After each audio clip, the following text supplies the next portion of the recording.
नमस्कार, प्रणाम, हर हर महादेव। हमें प्रियंका देवी कुशवाहा और हमारे यूट्यूब चैनल भोजपुरिया गीत में रउआ सभे के स्वागत बड़ुए। रउआ सभे के बीच में बहुत प्यारा सा बहुत छोटा सा शिव जी के भजन गीत हम लेके आ गए बनी। गीत के पूरा जरूर सुनम जा। वीडियो को लाइक शेयर जरूर करब जा। अभी तक ले चैनल के सब्सक्राइब नहीं किया कैले तो चैनल के भी सब्सक्राइब जरूर कर ले अब जा। और कमेंट बॉक्स में लिख के भेजम जा हमारे गीत कैसा लागला, गीत के कहाँ से सुनता नहीं जा। काहे कि रउआ सब कमेंट करी ना तो हमरा बहुत अच्छा लगेला। हमरा ये भी पता चलेला कि हमारे गीत कहाँ कहाँ तक पहुँचत रुए।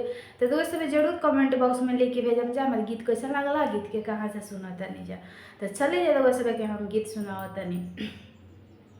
होखते बिहनवा कोइलारी बोलेली बचनिया शिव गुरु अइहेना। होखते बिहनवा कोइलारी बोलेली बचनिया शिव गुरु अइहेना। सखिया तोहरो भवनवा शिव गुरु अइहेना। सखिया तोहरो अंगनवा शिव गुरु अइहेना।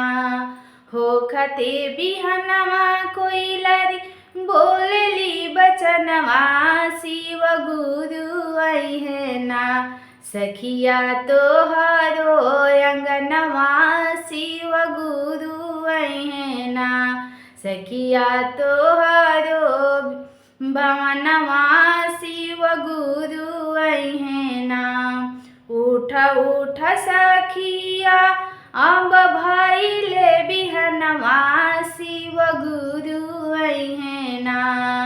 उठ उठ सखिया अब भइले बिहनवा शिव गुरु अइहेना। सखिया तोहरो भवनवा शिव गुरु अइहेना। सखिया तोहरो अंगनवा शिव गुरु अइहेना।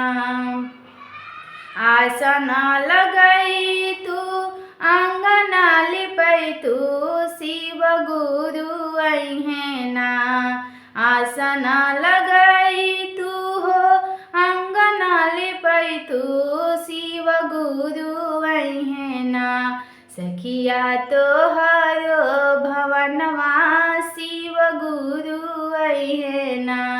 सखिया तोहरो अंगनवा शिव गुरु अइहेना। भंगिया धतूरा तोड़ी लाई तू अंगनवा शिव गुरु अइहेना। भंगिया धतूरा तोड़ी लाई तू अंगनवा शिव गुरु अइहेना। सखिया तोहरो अंगनवा शिव गुरु अइहेना। सखिया तोहरो भवनवा शिव गुरु अइहेना। होते बिहनवा कोइलारी बोलेली बचनिया शिव गुरु अइहेना।